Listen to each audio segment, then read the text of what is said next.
This is on page 277, so you don't need to copy it down. If you have your book or access to your book, you can view it there. But one of the concepts involving electricity that you're going to be asked questions about is impedance. And impedance is simply the sum of the output for resistance plus reactance. And in each of these, when you're looking at these circuits, they're represented by different markings. Okay, so resistance is marked by what's called or referred to or modeled as a resistor. It's just this jagged line, straight segments in a circuit. And the resistor or resistance is equivalent to the real portion of a complex number. And so the real portion means it's the A value.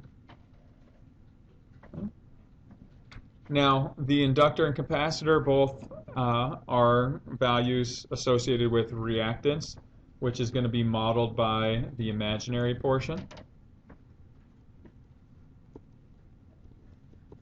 And the way that these are going to be modeled is the inductor itself is going to be representing the positive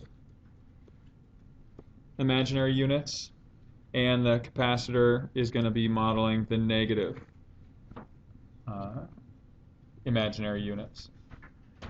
And so you're going to be given a drawing of a circuit, and you're going to be asked to find the total impedance of that circuit. And so the way that you would do that is you simply assign real number values and imaginary numbers to the resistance that's included in the diagrams themselves.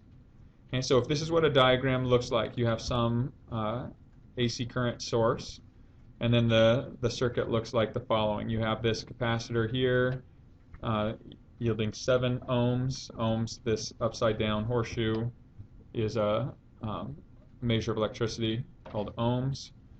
And then you have a resistor here at 12 ohms, this inductor of 9 ohms, and then this other resistor of 5 ohms. So when you work to find impedance, all you're doing is you're just calculating, and again, you can do this by hand very simply as long as you're organized. Look to see, let's find all the real portions. So if we take all the real portions are just this jagged straight line segments. So we have a real portion here and here. So we're going to combine those. So we get 12 plus 5. There's our real portion. And then to that, we're going to combine our inductor, which is the positive portion, here, 9. So we can add 9I to this. And then this capacitor diagram,